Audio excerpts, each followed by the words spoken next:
promoviendo la educación inclusiva, dirigido a docentes y directivos. Les habla la maestrante Daisy Yurani Vargas Rojas. Diversidad e inclusión. Hace referencia a la identificación de la persona por la que cada cual es como es y no como nos gustaría que fuera. Su identidad, este reconocimiento es lo que configura la dignidad humana. Por eso, cuando hablamos de diversidad, hablamos de identidad. La diversidad, sobre todo en la educación, reconoce las diversidades existentes, las acepta y las dinamiza en la labor educativa. Reconocer cuáles han sido esas barreras es como la primer prioridad de los docentes y directivos docentes. Y sobre todo tener conciencia de la necesidad e importancia de no admitir por ninguna circunstancia ninguna clase de discriminación en el aula.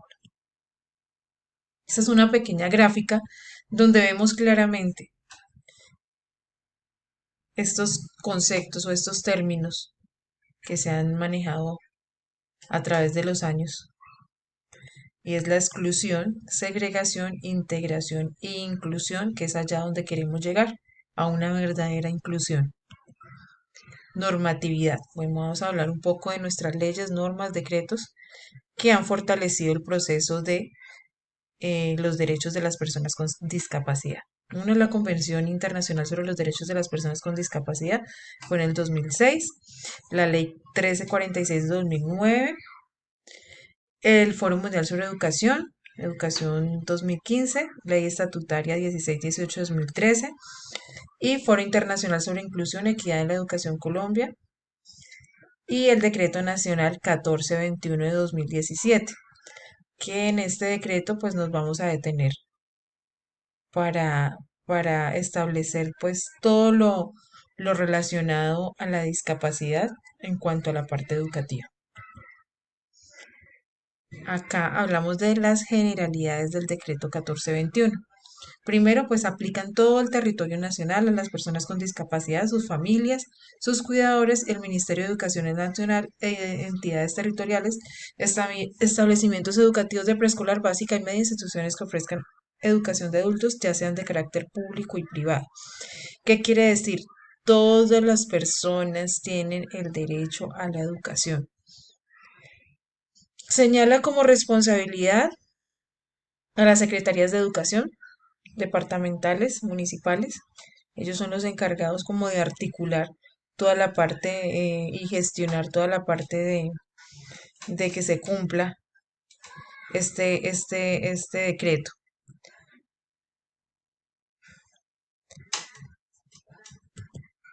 Oferta educativa pertinente para personas con discapacidad. Uno es la oferta general. Lo que hablábamos anteriormente se debe cumplir a partir de su grado preescolar, lo que es primaria, bachillerato y educación para adultos. Una oferta educativa, ahora pasamos a una oferta hospitalaria, donde de pronto ya requiere mayor atención en casa porque se le dificulta la movilidad. También aparece esta oferta, oferta bilingüe bicultural y la oferta de formación para adultos. O sea, vemos que es una cobertura general. El CIMAT, bueno, vamos a hablar del CIMAT. El CIMAT es nuestro registro, el registro que hacemos y es como em, categorizar o incluir a toda nuestra población estudiantil en este, em, en este sistema, ¿no? Entonces lo que hacemos es em, identificar esas discapacidades e irlas integrando en cada una de estas categorías. Entonces vemos que la discapacidad física no tiene una subcategoría.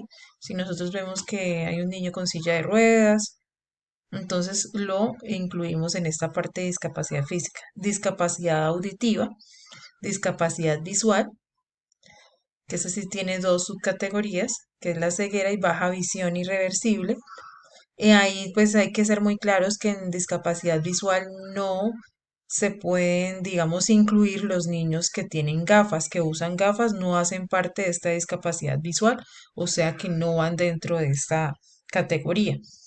Sordoceguera no cuenta con sus categorías, discapacidad intelectual tampoco cuenta con sus categorías y discapacidad psicosocial es donde encontramos ahora comúnmente lo que es trastorno del espectro autismo, pues va dentro de esta categoría. Y discapacidad múltiple no cuenta con su categoría. Entonces esto es para tener en cuenta a la hora de hacer el registro de matrícula de cada estudiante. Si tenemos un diagnóstico, tratar de incluirlo dentro de estas categorías. Esto ya es trabajo de los directivos, del rector o coordinador que esté a cargo.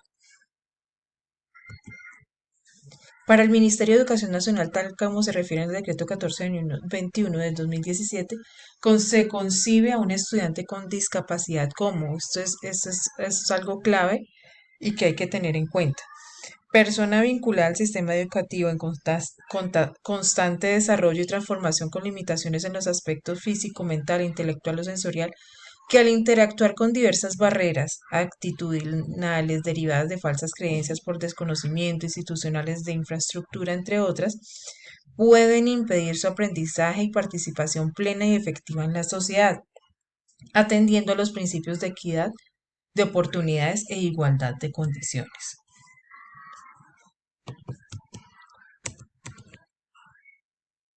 Acá tenemos una propuesta metodológica para el desarrollo del proceso de inclusión, como una ruta de atención pedagógico para los estudiantes con discapacidad. Tenemos varios pasos. El primer paso es la identificación, ¿sí? Es la remisión de estudiantes por parte del docente. El docente pues es el primer observador y el primer que tiene contacto escolar con el niño y es en el cual pues se evidencian factores o debilidades, falencias en los niños y es allí donde el docente es el encargado de crear una valoración pedagógica y a su vez enviarla al psicoorientador, psicólogo de la institución, si la institución no cuenta con esos profesionales, lo que deben hacer las recomendaciones al padre de familia, hacer la remisión a través de su EPS para obtener una cita con psicología y llevar esa valoración por parte del docente, pues, la idea es que el psicólogo determine si el niño requiere terapia ocupacional, terapia de lenguaje o que determine pues qué situación podemos implementar en la institución. Y el otro paso es registro en el CIMAT de la institución educativa. Es importante hacer el reporte del diagnóstico o de la situación así pues anteriormente mencionada, destinarlo a una categoría. Segundo paso es la caracterización. El anexo 1 pues utilizamos lo que es el PIAR, donde nos ayuda todo el proceso de información general del estudiante, lo que es la del documento, información de dirección, bueno, aspectos muy personales del estudiante. Pasamos al anexo 2 que es el plan individual de ajustes razonables, donde encontramos, digamos, por áreas, organizar todo lo que es el currículo flexible. Es allí donde nosotros podemos incluir todas esas características o procesos, recursos, todo lo que nosotros vamos a implementar con los estudiantes. Y por último, pues tenemos la información de ajustes con la familia, que es el anexo 4. Es un acta de acuerdo. Es allí donde nosotros entramos a hacer unos compromisos con los padres de familia e indicándoles que la institución no es el 100%, que deben trabajar de la mano y es un 50% la institución educativa y un 50% el padre de familia. Actividades de seguimiento, el seguimiento al PIAR y el proceso de evaluación de los ajustes. Apoyo interinstitucional. Debe haber un comité de discapacidad en la alcaldía, en la comisaría, Secretaría de Salud, Secretaría de Educación y otras instituciones educativas del municipio. Este apoyo interinstitucional pues son como las ayuditas extras que tenemos como para pedir ayuda en cuanto a, ejemplo, si me llega a la institución un niño con silla de ruedas, pero mi institución no cuenta con las adecuaciones no cuenta con ramplas, no, sí, existen muchas barreras. Entonces lo que hacemos es buscar una institución educativa en la cual le brinde todos esos beneficios y toda esa cobertura y pueda pues hacer como esa gestión. Entonces es importante tener claro que existen instituciones en las cuales están adecuadas. Lo mismo cuando hablamos de niños sordos. Tenemos pues en este momento que estamos acá en Villavicencio, acá existe el colegio departamental. El colegio departamental tiene una población sorda en la cual pues cuenta con el servicio de traductores de lengua de señas y pues con mayor, digamos, experiencia en este tipo de discapacidad. Entonces lo que hacemos como institución, si no tenemos, em, ya se nos sale de las manos, no tenemos como esa cobertura ya como para que tenga mayores beneficios, lo que hacemos es enrutar. Bueno, acá hablamos de las responsabilidades de las secretarías de educación. Entonces, uno es definir la estrategia de atención educativa para estudiantes con discapacidad. Ahí es donde continuamos con el mismo tema anterior, en la cual pues se debe buscar cuál es la mejor estrategia de atención educativa. Luego, pues gestionar los ajustes razonables de las instituciones educativas. Lo que les hablaba anteriormente sobre el PIAR, es importante realizarlo todas las instituciones. Es vital tenerlo a la mano. Definir la oferta educativa y prestar asistencia técnica y pedagógica a los establecimientos educativos públicos, oficiales y privados en lo relacionado con la garantía de la atención educativa de los estudiantes con discapacidad.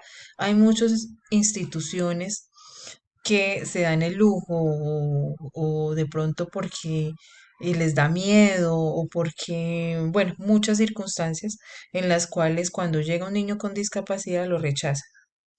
Entonces, sí, es importante, docentes, que asumamos el reto, asumemos este reto, estos desafíos que nos trae la inclusión, pero hacer bien la tarea.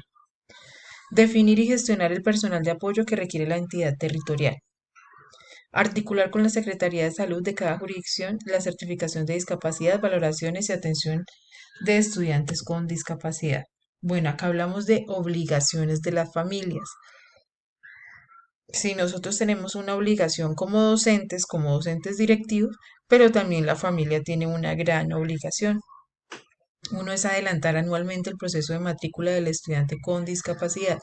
Muchos de los padres de familia que tienen niños con discapacidad, bueno, tardan mucho tiempo en la aceptación, ¿no? La aceptación de la condición de mi hijo. Entonces, muchas veces los sobreprotegen y tardan en escolarizar a su hijo. Entonces, en ese transcurso de tiempo que está en el hogar, pues la mamá se convierte en la docente, em, puede ser positiva o negativa, pero pues es importante hacer la invitación a estos padres a que se acerquen a una institución educativa. Ellos tienen todos los derechos en los cuales pues se va a favorecer. ¿Sí? No solo en la parte escolar, sino en la parte social, en la parte eh, socioafectiva. Entonces hay muchos beneficios que obtiene. Cumplir y firmar los compromisos señalados en el PIER y en las actas de acuerdo para fortalecer los procesos escolares del estudiante. A cada docentes es importante que ustedes incluyan a los padres de familias en todo el proceso educativo. Es importante que ustedes a través del PIAR comprometan a esos padres de familia, que si ellos tienen, los niños tienen ya unas terapias ocupacionales, terapia del lenguaje, pues exigir, ¿sí? Exigir en gran medida pues que se cumpla, que lo lleven a terapia, porque pues ayuda en el proceso escolar también. Aportar y actualizar la información requerida por la institución educativa. Los padres de familia se demoran mucho de pronto en enviar un diagnóstico, en enviar información, entonces es importante invitarlos a ir a un neuropediatra, como ir a, digamos, a especialistas que le ayuden cuando no hay un diagnóstico fijo. Participar en la consolidación de alianzas y redes de apoyo entre familias, realizar veeduría permanente y participar en los espacios que el establecimiento educativo establezca.